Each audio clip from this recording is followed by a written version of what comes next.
ngomba Marlène Malela na kati ya solo le pas nan et pas nan déjà créé dans un embouteillage pour qu'on soit faut qu'on se modernise pour que tout reflète vraiment l'image d'un pays émergent. Bon, on a besoin d'un pas, une évolution. Moto ko contredire la date. Au moins ils sont moutons et c'est il y a bien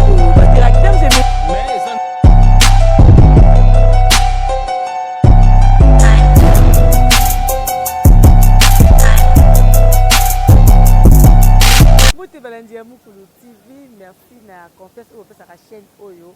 Ya Mukulu TV na émission qui toko o message ko pesa bino, ne boy ba ka za chaîne chrétienne mais ko thérapie politique, ko thérapie ba faits sociaux, ya ngomoni nyo surtout balandi balandi ba sala toujours wana pona ko lizela ba information qui toko Oyo Marlène Malela, Carmelis Nzumba ba za toujours wana pona ko pesa bino makasi bongo ya Emmanuel Chita, ya Jonathan Bikai et puis balandi yango soki na lobi na sala bino surprise na peut kozala mabete wana moni bongo mama aninja ku capitaine Sam Kasongo ye pozali molandi moko ya Mukulu TV ozaka toujours wana pona kolanda Diamar ngala mulume en tout cas ndeko Diamar ngala mulume merci beaucoup to yebi ke News TV ozala ka wana ko partager ko commenter ko s'abonner pe ko partager ba émission Mukulu TV pe na moni Vano Mukengela ndeko Vano Mukengela en tout cas merci beaucoup ndenge bolinga chaîne oyo Maître Madova Kabalux. Donc Maître Madova Kabalux c'est ce qu'on a mis en tout cas merci beaucoup depuis Paris nous tanga ba kongo ya balandi ya Mukulu TV qui est la surprise Mukulu TV donc ba liste vraiment za mulai to moni bongo Bovika Songo toujours na Paris de Bovika Songo en tout cas ba motene bede ce qu'on a mis Olivier Ndwangu Paris toujours Anne na Irlande wana moni na Irlande ko Anne na Irlande merci beaucoup donc Mukulu TV est partout ne le roi qui est partout dans le monde entier balanda rabiso et puis bozo mona qui est partout na Paris na Irlande et puis na Toulouse baza vraiment belé na moni susu bongo Neko team c'est Tizuba na Cape Town donc on te comme dans enguma ya Afrique du Sud donc basé belé balandi donc nous continue c'est que toute chaîne chrétienne donc nous avons basala nzambe donc moni pe pasteur Germaine Mbouyi na Tanzanie pasteur Germaine Mbouyi na Tanzanie merci beaucoup na ba prière mais ça na ko tia biso na Mukulu TV et puis à la fin maman Thérèse Kasongo na Paris donc maman Thérèse Kasongo allez-y comprendre maman Thérèse Kasongo en tout cas n'a pas déjà pour comprendre. Alors aujourd'hui, selon les alliés vraiment nini, tandis que sur les camots étaient politique, amboka na biso, les camots étaient Covid-19, les camots étaient makambouye, mais le gars amboka na biso. Donc la politique est comme vaste. Na Congo politique est comme elengi. Oh je te baraka comme elengi le roi moi na sika, batie sucre na munoko, azo beta munoko. Na ngo wana Marlène Malela lisolo ko beta ngona nani.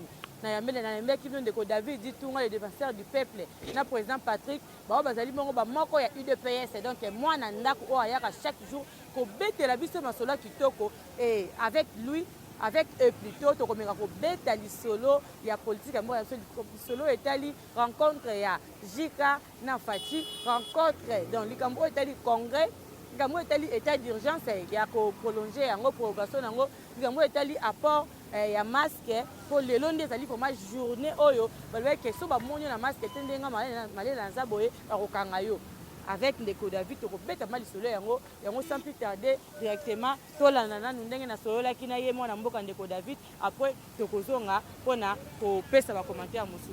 Bonjour ndeko David Ditunga. Bonjour Marlène Malela, femme naturelle de la presse na monde YouTube.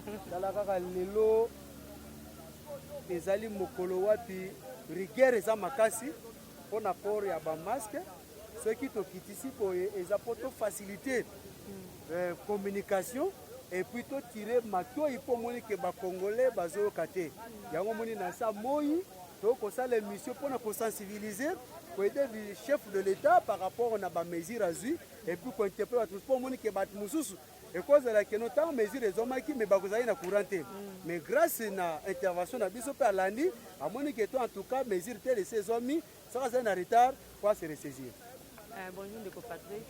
Ndeko Patrick na ebité to moni batu nyonso tout apparemment bozaki ndeko linga masque oyo ya médical to bengi ba ndeko so ba chinani ba kopesa biso pour to moni mtoso komika na masque oyo ya ilamba bo to bengi ngo fabrication locale na biso est-ce que différence ni au bana Congo bazo sala entre masque wana oyo ya fabrication ya ba mindele na oyo ya biso oyo to sala biso moko. Merci ndeko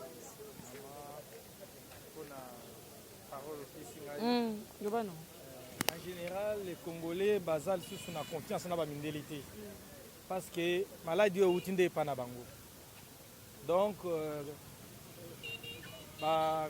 Congolais en général, moni vraiment que mindélé bazwaka biso batumundu na considération makasité. Donc biso toza lokola instrument moko boye ya kosalela bango misala ata soki maladie wana eya e frapper nde biso. Nde bongisami ke e bandana na biso e bandi nanu epa na bango. Bon, tellement que moi confiance wana ezalaki désormais confiance wana ezali susute. Pourquoi? Parce que mundele ye moko azaki na posa biso to kufa ya kufa te. Mais Nzambe moyen ko corrompre Nzambe ezate yango nde moni maladie yango bango ebele nde bakufi. Mais eloko na osenga epa ya bandeko na biso ba Congolais eza nini?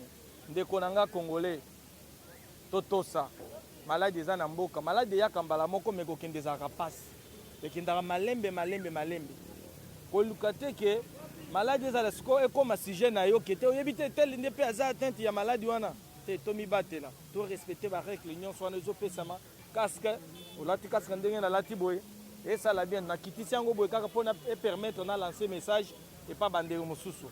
Eloko nazomona un peu chose étonnante epa na ngai eza par rapport ya bakonzi ya mboka na biso surtout baoyo bazo kosala misala sécurité bapolicier nazoyeba te bakasi koyo ezaka mpona bapeuple koyo eza mpona bango te mpo bapolicier bango tozomona bango na bakasika te nazo comprendre te so baza ba-anti-coronavirus na kati ya mutuka baza kaka ebele so bapesi ordre bakende kokanga bato bakokanga motu bakosimba mutu bakobrutalize mutu okomoni azotenir compte ya barèglement d'ordre oyo azokangela mutu te atindi mutu ke bazokanga mutu mais ye wana akoya akorespecte distance wana te et puis aza na casque pe et puis akoloba mingi au fait que tozo éviter koloba mingi salive ozobima wana ezotransmettre biso ba maladie mais yango nde nazosenga pe ke ba se conscientiser pe bango bayeba pe ke maladie eza mpona mutu nyonso so bazotinda pe bapolicier balataka pe bacasque po biso nyonso to respecte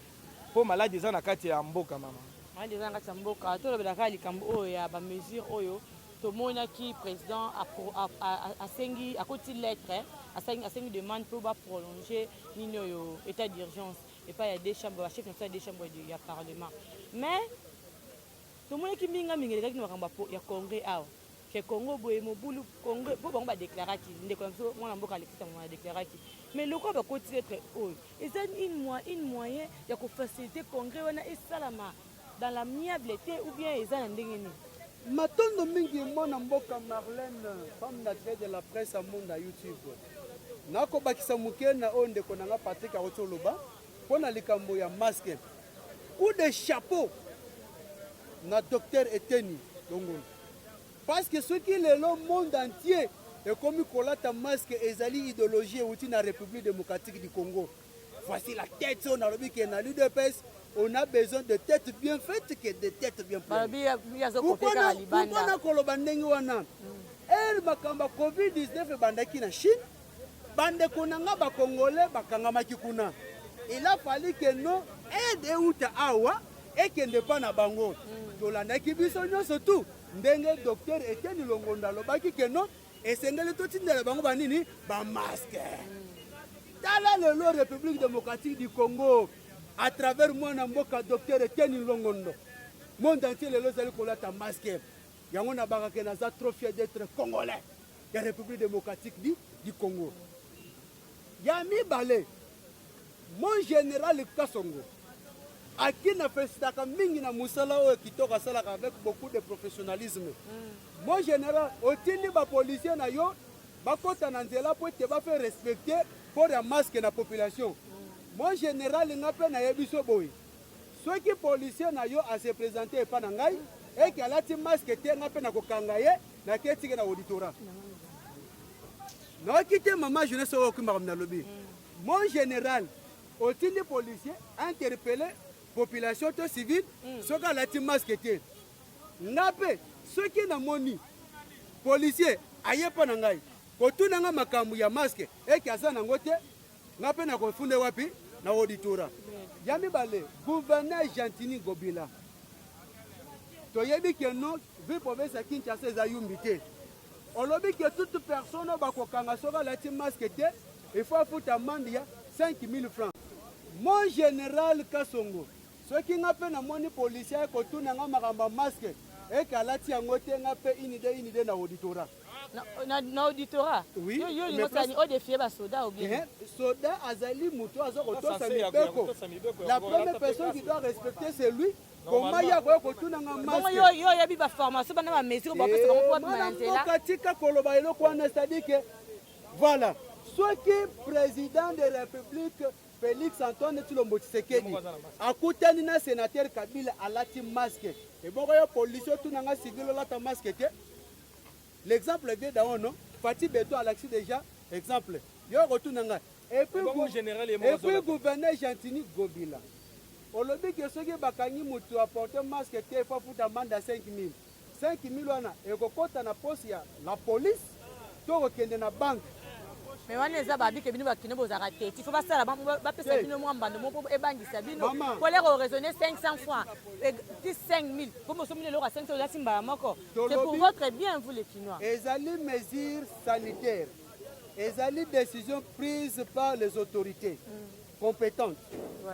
Alors si c'est pour payer les amendes, là on a refouté un peu qui colle sa moitié policier, on a refouté un peu qui laisse sa famille policier.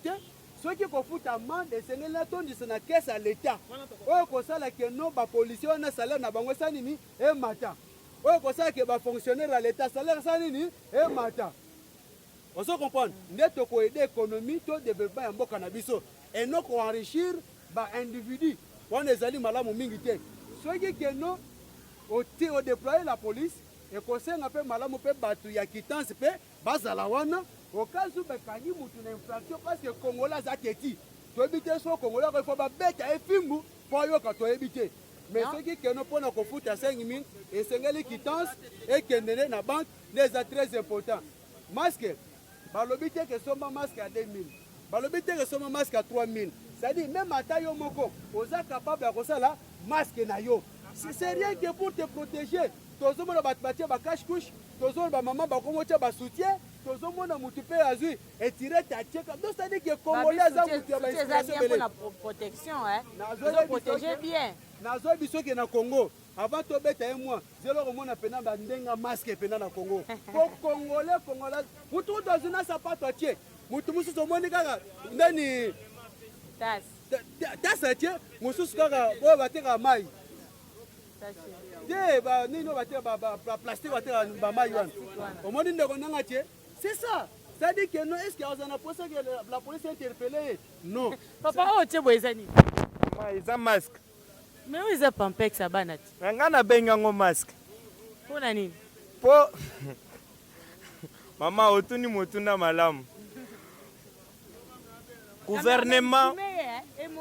gouvernement nde alingaki azwa biso en charge ya kopesaka biso ba masque kokabela population na ye mais balobi ke population bino moko bo se prendre en charge bo sala ba masque na bino bolata ataki te na liputa mama ngakuto na sale muke mususu kamati soutien lati mususu kamati kopo sale muke pampex a mwana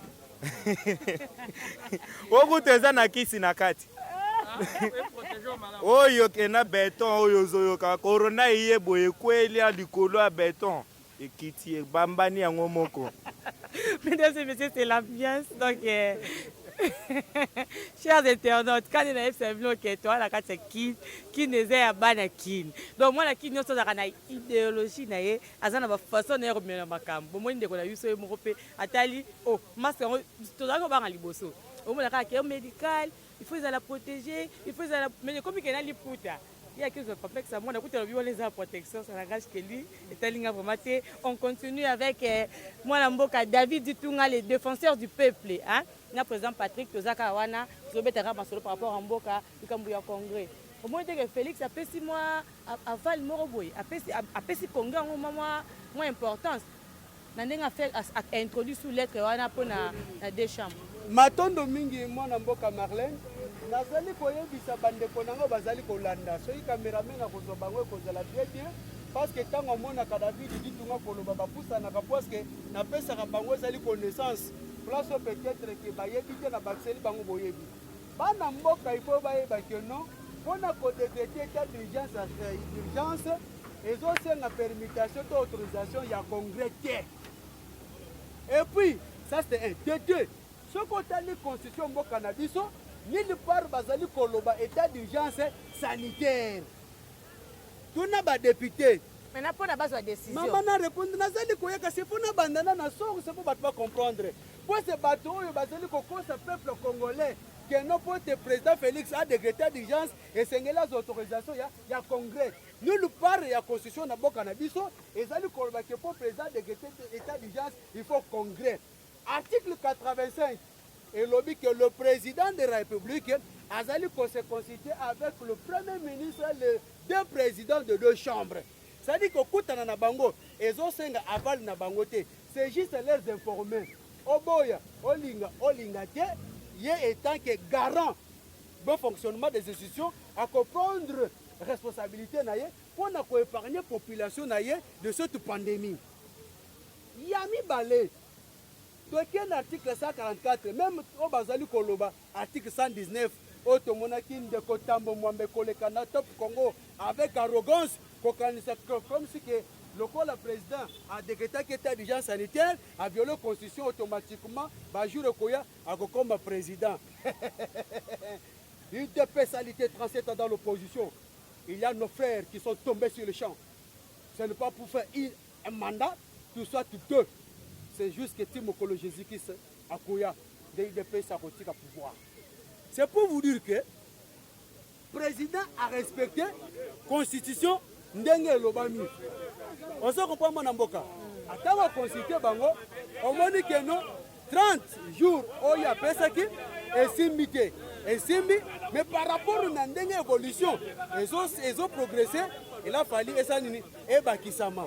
Ce qu'on a dit dans l'article 119, et ça n'est ici comme côté balobi que non, le président doit demander la prolongation. Non. Même l'article 119, alinéa 4, on ne parle pas de la prolongation. Et ce n'est que bande konanga congolais, ba maîtriser la constitution, oyamboka na bango. Ce n'est que pour la prolongation. Au moins on créer embouteillage. Yo toyebi que absolument la constitution. Mandat ezalaka likambo ya 5 ans. Deuxième mandat renouvelable au quitter la nuit. Les autres qui article la libération, c'est que pour l'imbo pour sa constitution. Merci beaucoup. Par rapport à la déclaration nangai, il faut que chaque parti politique bit nango objectif pour conserver le pouvoir le plus longtemps possible. Wana ezali bit à chaque parti politique. C'est pourquoi à l'époque, s'il s'agit de quelque chose, le président de la République reste en fonction. Si on a violé la Constitution, objectif à chaque parti politique, c'est de conserver le pouvoir le plus longtemps, plus vite que possible. On a violé la Constitution. Kambo ya Congo yozo kotela ndeko so ngo ikasa ndi pasala ki après bike eloko oyo bino bozo boyango mais ngo ikasa de bike eloko oyo bino boya ki bosali trouble oya leka adendife oya leka afinga trouble comme les partis politiques yango wana eloko wana il faut ba keleka na congrès pour que Maman Marlène ndeko benanga bien to sala no émission aw na yebisa o ke non soit qui que congrès ko kota biso UDPS, on a fait 37 ans dans l'opposition. Tobanga Mobutu te, Tobanga Moussé Laurent Désiré te, Tobanga le sénateur Joseph Kabila te. Le UDPS au pouvoir a kende kobang. Tolobaki ke soit qui congrès wane koti. Biso ba combattant de l'UDP to sanini tokoya. Dans déclaration de mon balobité, moyen kopé ça accès na public et consalaté. Na minute wana na banga ki nani. Yami Balé 520 gigas maître nageur mon président maman s'il vous plaît tu peux répondre biloko na répondre mon cas sans place azali avant na bete borasuka Yami Balé 520 gigas le kalobi comment peuple azali ko souffrir mais toi se permettre ko kende to bimisa misolo oyo esengeli atake to et deux peuples rien que mpona eloko ezali kosala 2 heures ou bien 1 heure du temps. C'est-à-dire qu'alingi mboka, alingi peuple congolais. Bango bakosepela bayana qui sont pour que sont contre pour va déposer.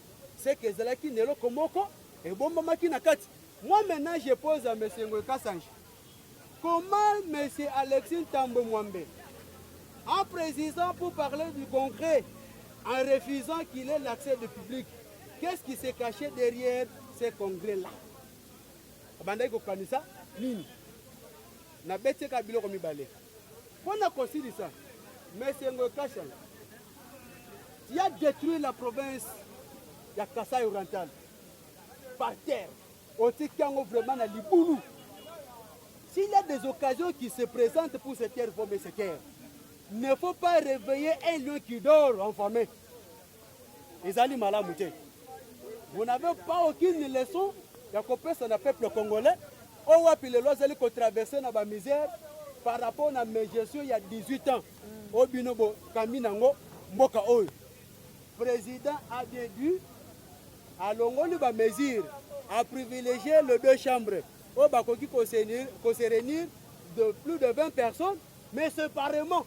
Parce qu'on a le pouvoir. Tout ça dans le pouvoir judiciaire, législatif et puis exécutif. C'est-à-dire que l'Assemblée nationale est là que pour voter des lois, atteindre un exécutif, bataille, ceux qui vont dire que madame va adopter yango, va voir qu'il n'y a pas président. C'est le président qui va promulguer. Maman, va quoi qu'il y a le congrès. Mais ceux qui ont une proposition et mis dans le congrès et que c'est le président, ceux qui ne pas président, président à cause de Passanini, avant de l'an. Vous t'en appliquez en Wazate? Pour le congrès, le président Patrick, merci. Merci maman pour namutuna oyo eza très important. Yeba ke banda bokonzi banda zamba pamboli biso po apesi biso mokonzi oyo aza juste honnête et puis azotosa maloba na ye Antoine Félix Tshisekedi, chef de l'État. Maman, concret wana peut-être c'est les ondus. Antoine Félix Tshisekedi, le président de la République démocratique du Congo, aza na kobanga ya concret wana te. Akoki kobanga tamba mwamba te, akoki kobanga ni Janine Mabunda te. Bango nde bazo sala force na ye te. Félix Tshisekedi oyo azo sala force na ye eza population. Asa bimisi bandeko nyonso wana chambre haute na chambre basse, bango nyonso na vidéo. Politique na bango wana ezalaki ya kobatama ya mabe. Siko déboulonnement siko ebandi. Donc système ya kalawana ezali susuté. Tokoki akoki ko banga bango te parce que batie bango déjà na vidéo. Nana yebi histoire ya tamba mwambati. Akoki confluencer biso nani. Biso ba combattant. To yebi histoire ya tamba mwamba. Akoki confluencer biso na eloko te. Ata nani président ancien président Kabila. Musée Laurent Désiré Kabila. Alobela ki tamba mwamba. Tamba mwamba akoki ko banga biso na mboko te. Ndenge bazawa na baye Balingi va se racheter devant Félix Tshisekedi, le président de la République. Bamoni vraiment que abimisi bango, baza bato oyo bazo mériter boloko. Baza bato bazo mériter boloko, bako kende pe ebele na kati ya boloko. Boloko ngo bokende kosala ngo na mboka mopayete kaka na Congo awo. Bako sambisa bango soki vous avez des comptes à rendre avec la justice du Congo. Yeba que place na yo ekozala kaka na kati ya boloko. Ekozala te ke lokolo zalaki président ya Sénat ou bien zaki président ya Assemblée nationale bakokanga yo te nulle part. Et le Kwane ko se répéter les sous-soutés. Onga naza tel nazo mérité boloko te jamais faut archifo. Et le ko na koki ko bakza tuna na bando c'est là où bisanga o etangami ya président na biso Jean-Marc Kabound 520 juka. Maman nazo ebiso ke na mboko yo to tikala ko kutana na jeune mobile wana tel le concepteur du pouvoir. C'est-à-dire que ba ebike force ezali place wana oyo bazos balingi baningisa na kati assemblée wana bakokoka te parce que mutu wana azo peser makasi bakokoka ye ta mokolo moko te parce que Jean-Marc Kabound ndenge eza wana congolais nyonso ayebi lit oyo Jean-Marc Kabound mene na kati ya mboka oyo e mutu amemi biso vraiment na berceau ya pouvoir eza Jean-Marc Kabound tokotolérer lisusu bêtise ezali bani bozolobela Jean-Marc mais Jean-Marc aza na dossier munene na kati ya parti na UDPS si l'autre est bon idée c'est ça mais bateau na komba Jean-Marc na komba Kabuya mais eza dossier Moulaï tellement il y a na télévision comme il y a minute na rolingati que to bete ba solo ebele nako kopesa réponse mamuke na likambo etali ya parti Jean-Marc Kabound tellement que bayebi que yende mutu avandi ça vraiment IDPS aza incorruptible ozolanda mama il y a eu une main noire numéro chapa il y a eu une main noire pour na ko diaboliser parti pour na ko diaboliser ba combattant pour basala de n'importe quoi mutu wana mama na zeb ce que aza honnête omoni so ki mutu alingia bundisa yo ako attaquer d'abord côté fort rose à la kanango balingi ba attaquer Jean-Marc Kabound so les gens là maloba o makambo bazo sala ezala ta Paul Chilumbo bazo s'adresser na Jean-Marc Kabound bazo s'adresser na Jean-Marc Kabound bazo s'attaquer na président de la République bayeba ke biso pe tokotika bango te tosi totimbeli bango nyonso wana tosi to bimisi bango na vidéo so na bandi kolo bango eza ebele mama mais nazala tout les alliés belé pour nous proposer mais vu que nous avons mingi donc to kitikali na minute muke pour to style ça Ndeko David le but tout monde qui rencontre il y a président de la République na président sortant invité ezaki service de quoi matondo mingi mona mboka Ndeko Charlène mutuno tuneza kitoko yebi ke belé ba kondima te mezande bosolo avant na répondre à mutuno na yo na 2015 balingai ba modifier constitution article 8 donc na référendum pour mettre et permettre M. Kabila Sanini abouger 3e mandat est-ce que c'est qui congrès babandaki liboso na chambre basse et qui na chambre haute si aux enfants aux la politique en face à IDPS il faut olia otonda parce que celui au bossani badata ba histoire biso bando ko rappeler yo est-ce que simbaka et simbaka te est-ce que IDPS ça na pouvoir ils ont le pouvoir te mais le IDPS na pouvoir yo côté sa congrès to côté réunion pour le code décision Fati Beton nazo biso que non président Félix Tango bengaki Janine Mabunda na Tamumambe na Nilunga agandi na kibango na ndenga ko sakala te ayebisi bango ceux qui vont meki ko pelisa moto awa lorsque vous êtes en train de jouer avec le feu sachez très bien que moi et le peuple nous serons épargnés c'est vous qui serez en face ya feu mais nazo biso te to banda boye sénateur accueilli Maman Lydie Omanga na papa Lwakabanga s'il vous plaît Monsieur Joseph Kabila Azali sénateur honoraire botika ba titre boko pesa que les deux personnalités botika biloko wana ceux qui bomoni que bozoko ka communication na niveau ya présidence te bo présenter ba lettre ba démission bo démissionner. S'il vous plaît, Maman Lydie, na papa Lwakabang, on n'a pas les deux personnalités, les deux hautes personnalités. Mais c'est Kabila, c'est sénateur à vie, président honoraire. L'excellence, c'est Félix Antoine Tshilombo, qui s'est dit Fati Beton, qui est le président de la République démocratique du Congo. Ceux qui vont faire la communication, il y a chef de l'État Malamouté, na kosenga na bino, pour présenter la lettre de démission, parce que na IDPS bazali ebele ba kosala musala oyo longo bani kokotana ya chef de l'État Fati Beton na sénateur Kabila ayebise que non la justice est indépendante maman nazo biso que tala mais poser une question tiens à répondre yo tala kaka entourage tala kaka sécurité oyo sénateur Kabila tambolaka nango mais tant kaka ye pour accéder dans télé à ça mettre wo sécurité mo usika ye moko sans cadre de quoi c'est pour vous dire que non ceux qui Maman Lydie ceux qui papa Lwakabanga ko comprendre ba événement na ba yeso retenga sala maté to ko yebisa ye ko kutana na bango ezali mabeke ezali pe pour ko sola par rapport na pandémie ndenge ezali ko salama parce que tout le monde qui est en France, tout le monde va mindele ba kotani to beti maboko. Tout le monde qui est Macron, tout le monde qui est Sarkozy, tout le monde qui fait François Hollande ba kotanaki par rapport à makaba Covid-19. C'est ba koté pe na cadre na ko ça l'appelle malamumi. Mais le problème na biso c'est que la justice répond son de quoi qui la justice est indépendante.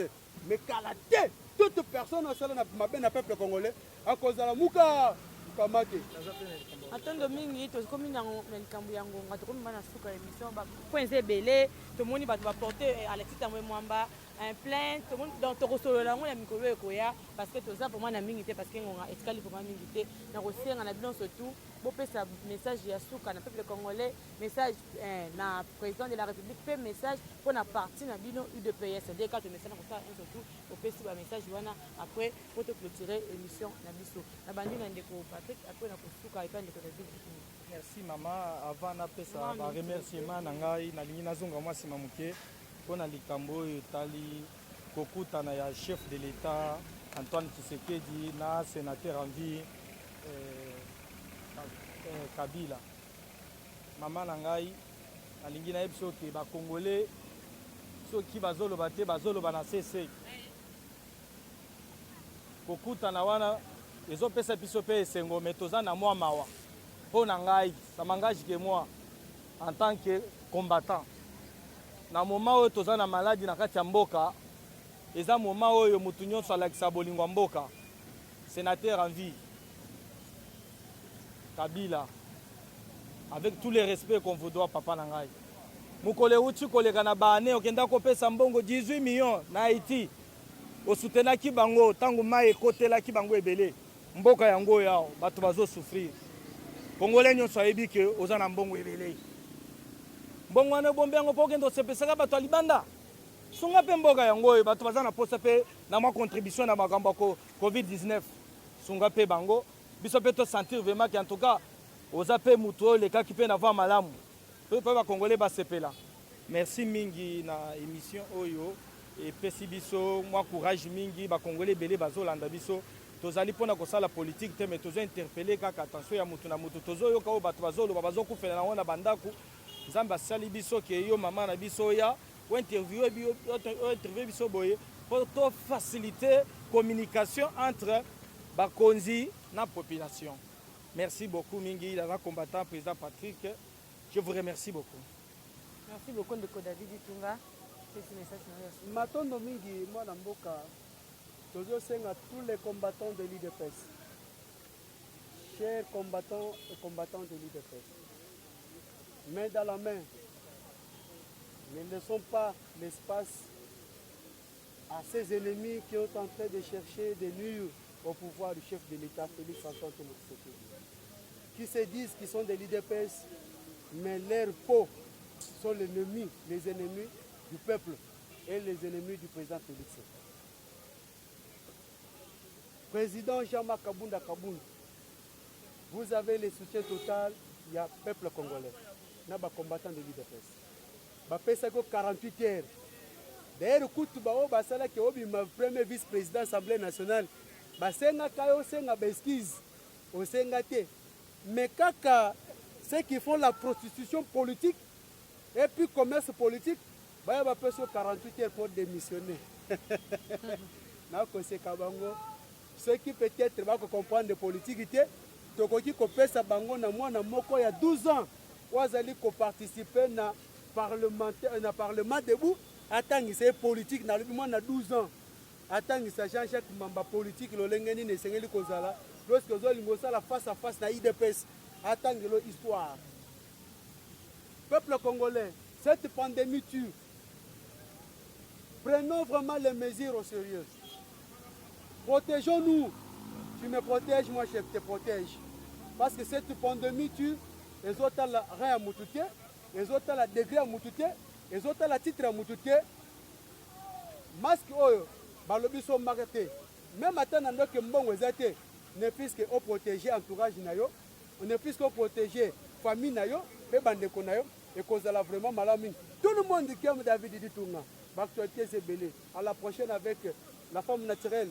Na monde après ça YouTube na kesto bete belo to kozala ninga kovanda po ya kolobeze belé mais ngongande za muke mais d'ici là boko sepela po banguna bayebisa bango bayekolo konager bando ka sesa ba blague moko ye wana anajaki onga neve o eza pouvoir ya ngate onga ndeko ya te tout le monde état de droit mukamate mukamate en tout cas ndeko David soko zonso langa déjà mine ngai ndeko balani tokomi na suka émission na biso. En tout cas merci beaucoup na confiance opesaka biso ni bazolobaka ke coronavirus eza sérieux, ezali vraiment réel. En plus coronavirus ezoboma, ezotika te. Lelo ezali journée oyo bandi vraiment bakomi kolandela bato mpona baport ya masque oyo ya bamasque oyo mutu oso tu fazala na masque na ye mutu oso tu azala nango même si ata na ndako oyebi kotonga tozalaka kotonga te na ndenge bakala eloko eza eloko moko ya pasi te eza te baotekela so ba 1000 francs ba 2000 francs eza ke ata yo moko okosala te ose protéger maladie wana omoni lelo baoloba na mboka toyobaka ezali te mais soki ekomi na porte na yo nde omonaka ezali ezalaki ba mesure préventive te bandenge komibatela pour ke biloko oyo ezala mosika na biso. Pourquoi pas tokosala yango, pourquoi pas tokorespecter selon baordre ndenge bakonzi ndenge badocteur aminene tomona na monde entier bato bazokufa. Est ce que tokolinga biso mpe na mboka na biso tokufa bongo? Est ce que soki vraiment maladi wana eye makasi na mboka na biso bato oyo baza na bahôpitaux ebele bazokufa ebongo so tozalaka na bahôpital tozalaka na hôpital moko mibale toza te na yango te bacentre oyo tomoni baninga mosusu bapesi bastade de martyr me biso biloko wana esalami te baninga mosusu baza na babayar de fond baopesa bango bambongo banini me biso toza na bango te bato toyebana bakomi babwaka babata lokuta bato toyebi ke bayembaka banzembo wana omona musicien aye babata lokuta mpo tomona bango te tomona bazalaka plus de 1000 mais tomonaka 3 4 boza wapi boza pour soutenir mboka na biso boza pour soutenir peuple congolais oyo bolingaka mingi. Donc merci beaucoup na confrère bopesaka mwana nu Marlène Malela bozala toujours wana kaka branché ce côté on vient wete l'humanitaire les boss Santa Fe de London papa bavoka songantroa mboto na ebele siko ozwami merci beaucoup bozala vraiment toujours ka wana bolandaka biso à 100%, vous ne serez pas déçus. Merci beaucoup, ciao.